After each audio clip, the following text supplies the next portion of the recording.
नमस्कार. Book summary bye Shreyas या YouTube चॅनलवर आपणा सर्वांचं स्वागत.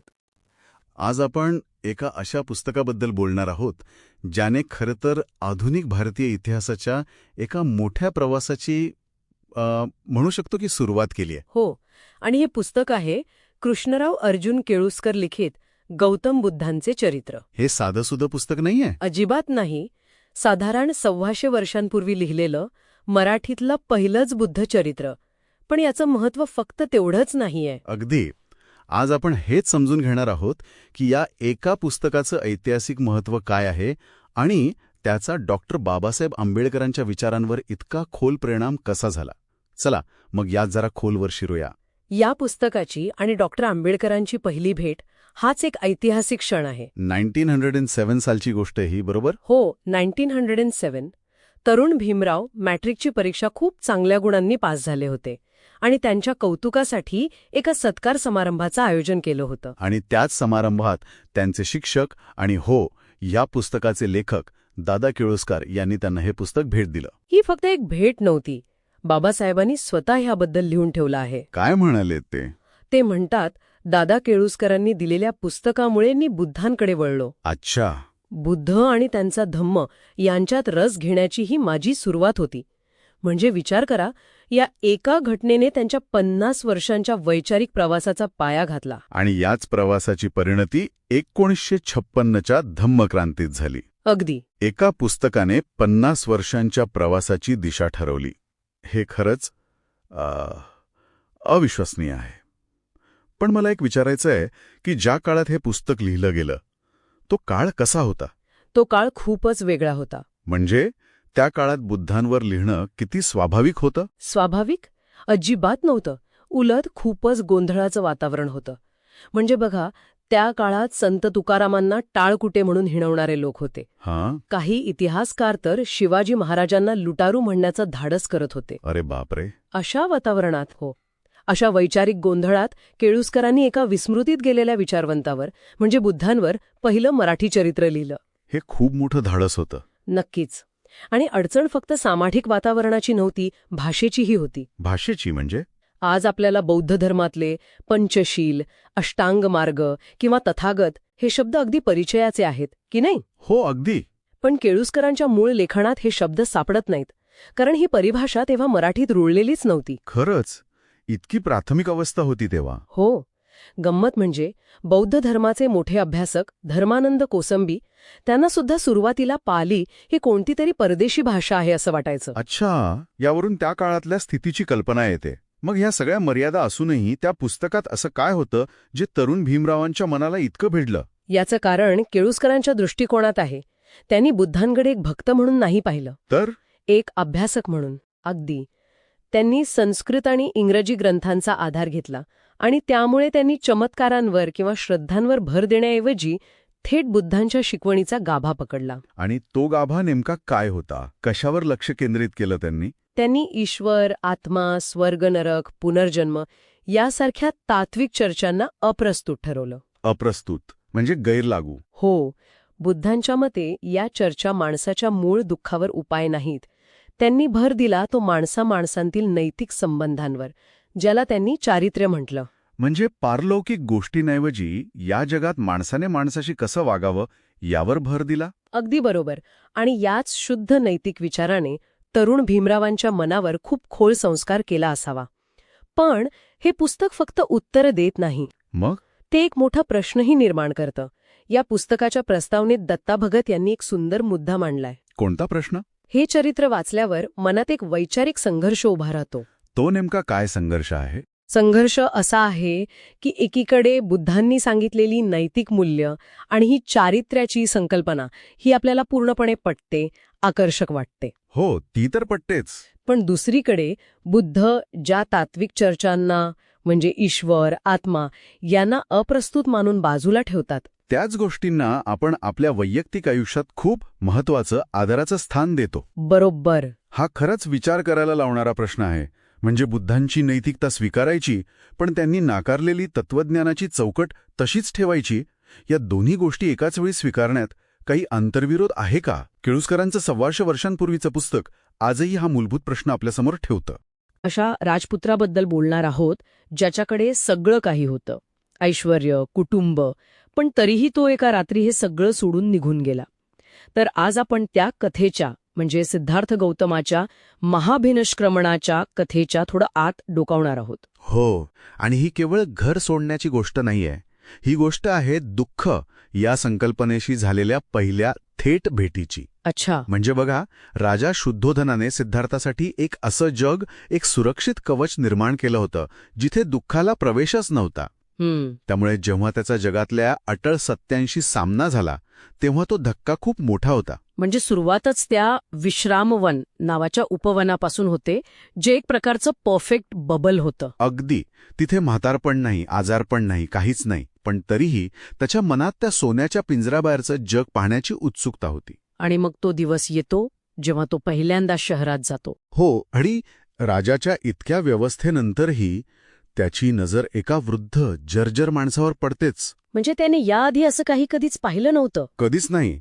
आणि म्हणूनच तो गोंधळतो.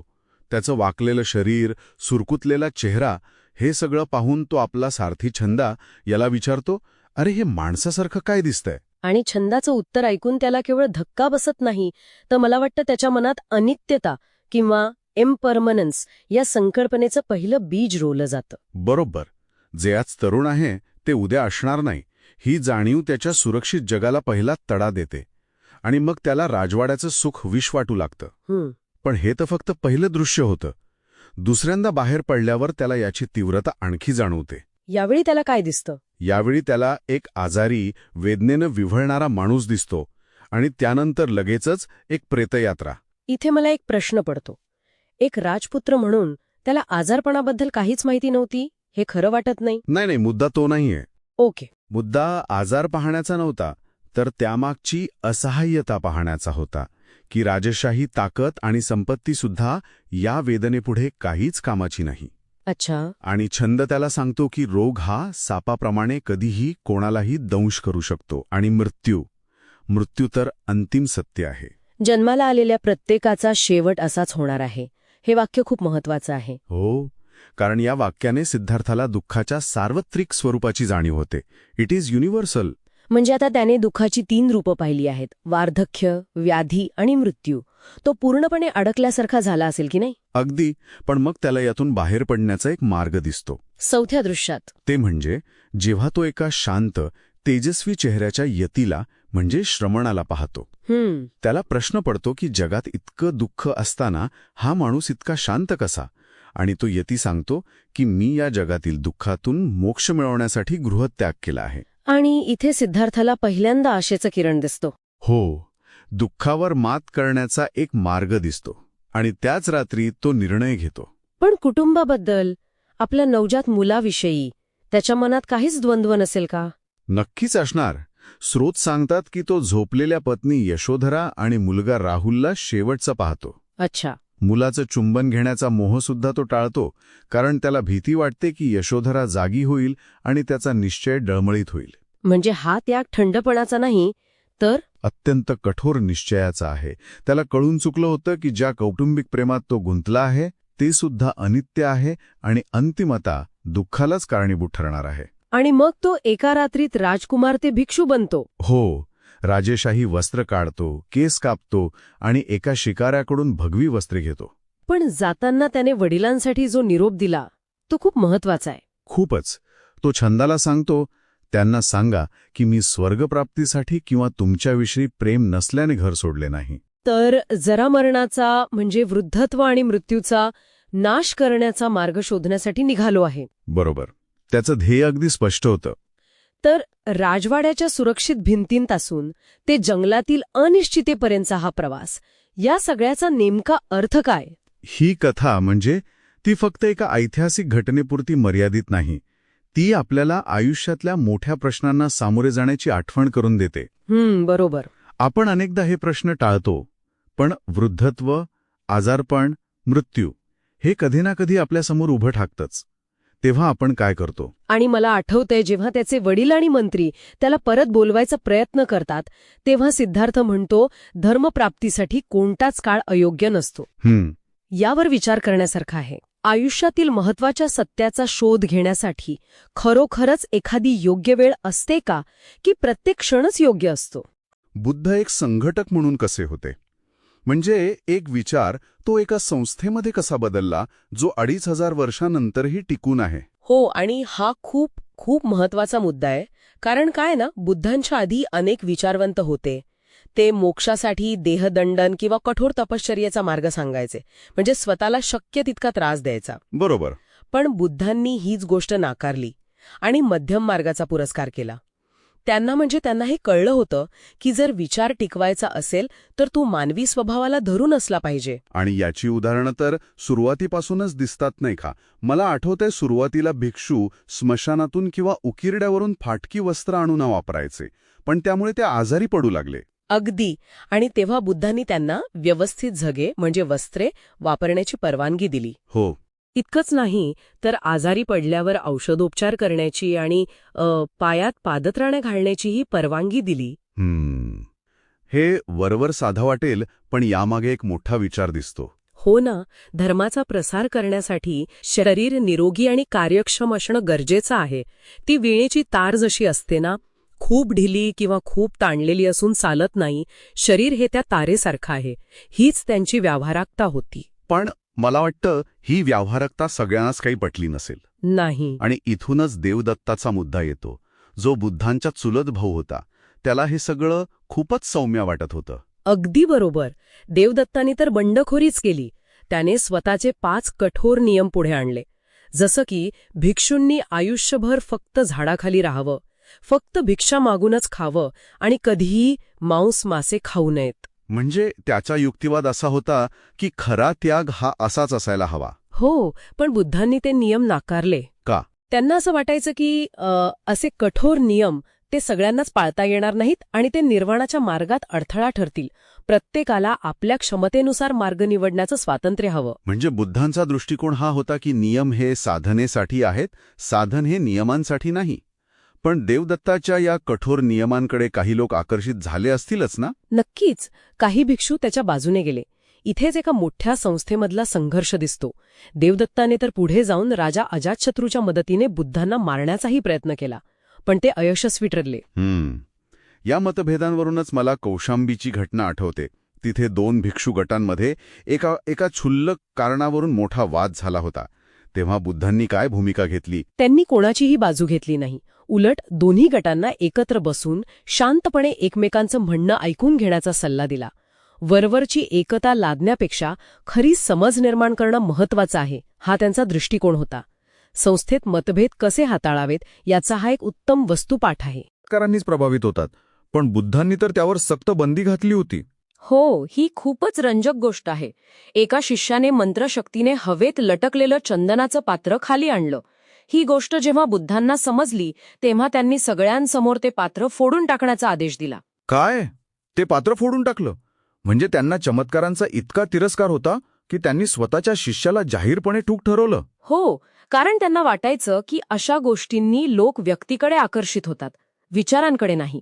धर्माचा आधार हा चमत्कार नसून सत्य, ज्ञान आणि आचरण असायला हवं. बरोबर. म्हणूनच त्यांनी भिक्षूंसाठी ते 10 महत्वाचे नियम सांगितले होते, ज्यात प्राणहत्या, चोरी, असत्य भाषण, मद्यपान आणि व्यभिचार यांसारख्या मूलभूत नैतिक गोष्टी होत्या.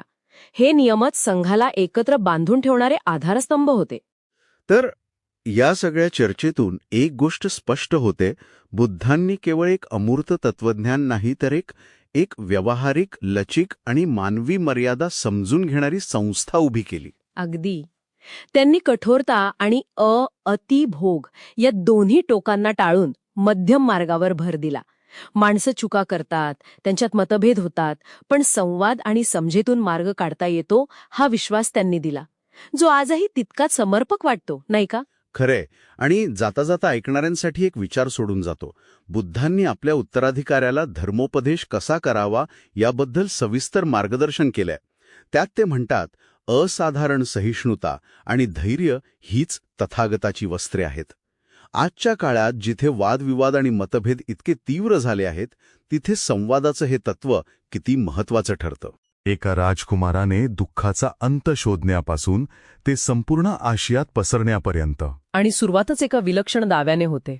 हो, गौतम बुद्धांनी स्वतः म्हटले होते की मी काही नवीन सांगत नाहीये. म्हणजे ते स्वतःला संस्थापक मानत नव्हते. नाही, ते म्हणत होते की मी फक्त विसरल्या गेलेल्या एका सनातन मानवी मार्गाला पुन्हा जिवंत करत आहे. म्हणजे ते एक पुनर्शोधक होते. बरोबर. आणि त्या मार्गाच्या केंद्रस्थानी आहे दुःख. आपण सगळेच त्या 4 आर्य सत्यांबद्दल ऐकतो हो, की जीवनात दुःख आहे. पण मला ह्या लेखातला एक विचार जास्त भावला की बुद्ध कदाचित दुःख आहे असं नाही, तर दुःख घडतं म्हणजे इट हॅपन्स यावर त्यांचा भर होता. अगदी. हा एक सूक्ष्म पण खूप महत्वाचा फरक आहे. तो काय आहे नक्की? म्हणजे बघ, हा फरक आहे स्थिती आणि प्रक्रियेतला. बुद्ध दुःखाला एक कायमस्वरूपी स्थिती मानत नाहीत. ती एक प्रक्रिया आहे जिचं एक कारण आहे. आणि ते कारण म्हणजे तृष्णा. बरोबर. कधीही न संपणारी इच्छा किंवा आसक्ती. अगदी साधी गोष्ट आहे. जसं की नवीन मोबाईल हवासा वाटतो, तो मिळाला की 2 दिवस आनंद आणि मग पुढच्या मॉडेलची इच्छा सुरू होते. हे चक्रच आहे. हीच ती तृष्णा. मग या चक्रातून बाहेर पडण्याचा मार्ग म्हणजे निर्वाण. पण निर्वाण म्हणजे सगळं संपून शून्य होणं असा एक मोठा गैरसमज आहे की नाही? हो, आणि तो चुकीचा आहे. निर्वाण म्हणजे विझून जाणे, पण आत्म्याचे नाही. मग कशाचं आहे? त्या तृष्णेच्या, त्या वासनेच्या आगीचे विझून जाणे. ही एक परम शांत अवस्था आहे जी याच जन्मात अनुभवता येते. हा अंत नाही, तर दुःखाच्या कारणांचा अंत आहे. ठीक आहे, म्हणजे तृष्णा सोडली की दुःख संपतं. पण इथे एक विरोधाभास उभा राहतो ज्याने मला नेहमीच गोंधळात टाकलंय. कोणता? बौद्ध धर्म जर चिरस्थायी आत्मा नाकारतो तर मग पुनर्जन्म कोणाचा होतो? हा सर्वात गहन प्रश्न आहे. आणि याचं उत्तर पंचस्कंध आणि कर्म या 2 संकल्पनांमध्ये दडलंय. पंचस्कंध? हो. बौद्ध धर्मानुसार आपण म्हणजे 5 स्कंदांचा एक सतत बदलणारा प्रवाह आहोत. रूप, वेदना, संज्ञा, संस्कार आणि विज्ञान. यात कुठेही एक स्थिर मी किंवा आत्मा नाहीये. अच्छा. मृत्यूनंतर हे 5ही घटक विखुरतात. पण आपण आयुष्यभर केलेले कर्म म्हणजे कृती आणि विचारांचे परिणाम ते शिल्लक राहतात. अरे वा. म्हणजे कर्म हे एका सॉफ्टवेअर प्रोग्रामसारखं आहे जे एका हार्डवेअरमधून म्हणजे शरीरातून दुसऱ्या हार्डवेअरमध्ये जातं. उत्तम उदाहरण आहे. पण तो मूळ प्रोग्राम तसाच पुढे जातो. ही कल्पनाच किती आधुनिक वाटते की नाही? हो ना. जशी एक ज्योत दुसऱ्या ज्योतीला पेटवते पण पहिली ज्योत स्वतः दुसऱ्या दिव्यावर जात नाही, त्याचप्रमाणे मागच्या जन्मातील कर्म पुढच्या जन्माचे कारण ठरते. पण तोच आत्मा पुढे जात नाही. अगदी. हा एक अखंड कार्यकारण भावाचा प्रवाह आहे. ही कल्पनाच अविश्वसनीय आहे. पण असा विचार जो लोकांना आसक्ती सोडायला सांगतो, त्याला जगातल्या सर्वात शक्तिशाली लोकांचा म्हणजे सम्राटांचा आश्रय कसा मिळाला? याचं श्रेय जातं सम्राट अशोकाला. कलिंग युद्धानंतर. हो. त्या युद्धानंतर झालेल्या रक्तपाताने त्याचं मन बदललं. त्याला जाणवलं की तलवारीने जिंकलेलं साम्राज्य टिकवण्यासाठी सतत तलवारच वापरावी लागते. त्यामुळे त्याने धर्मप्रसाराचा मार्ग निवडला. आणि हा फक्त धर्मप्रसार नव्हता? नाही, खरं तर ती एक राजकीय रणनीती होती. जगातली पहिली सॉफ्ट पॉवर वापरण्याचा तो प्रयत्न होता असं म्हणूया. हिंसेऐवजी विचारांनी साम्राज्य एकसंध ठेवणं. म्हणजे अशोकाने हा विचार भारतात पक्का केला आणि दक्षिणेत श्रीलंकेपर्यंत पोहोचवला. पण तो हिमालयाच्या पलीकडे कसा गेला? चीन, जपानपर्यंत. तिथेही कोणी दुसरा अशोक होता का? जवळपास तसंच. इसवी सनाच्या पहिल्या शतकात कुशाण सम्राट कनिष्क. अच्छा. त्याने बौद्ध धर्माला राजाश्रय दिला. त्याच्या साम्राज्याचा विस्तार मध्य आशियापर्यंत होता, जो सिल्क रूटचा भाग होता. माचा सिद्धांत पुनर्जन्म कसा शक्य करतो? आणि सम्राट अशोक व कनिष्काच्या सॉफ्ट पॉवरमुळे हा विचार जगभर कसा पोहोचला हे आज आपण पाहिलं. एका व्यक्तीच्या मनातील शांतीचा शोध पुढे जाऊन 2 साम्राज्यांच्या नीतीचा आधार बनला आणि एका जागतिक धर्माची स्थापना झाली. हा या विचारांच्या प्रवासाचा सारांश आहे. या सगळ्या चर्चेनंतर एक शेवटचा प्रश्न मनात राहतो. या लेखात बौद्ध आणि ख्रिस्ती धर्मातील कथांमध्ये काही साम्य आढळल्याचा उल्लेख आहे. उदाहरणार्थ अद्भुत जन्म. हो आहे. तर विचार करण्यासारखी गोष्ट आहे की हजारो वर्षांपूर्वी जेव्हा आजच्यासारखी संवादाची साधनं नव्हती, तेव्हा या कथा आणि विचार एका संस्कृतीतून दुसऱ्या संस्कृतीपर्यंत प्रवास कसा करत असतील. बाबासाहेब आंबेडकरांचा बुद्धाच्या विचारांकडे प्रवास नेमका कसा सुरू झाला? आपल्याकडे 3 खूप वेगळ्या प्रकारचे स्रोत आहेत. एक म्हणजे आंबेडकरांनी स्वतः लिहिलेली प्रस्तावना. दुसरे त्यांचे मार्गदर्शक केळुस्कर यांनी लिहिलेलं चरित्र आणि तिसरे म्हणजे बडोदेचे महाराज सयाजीराव गायकवाड यांचे एक भाषण.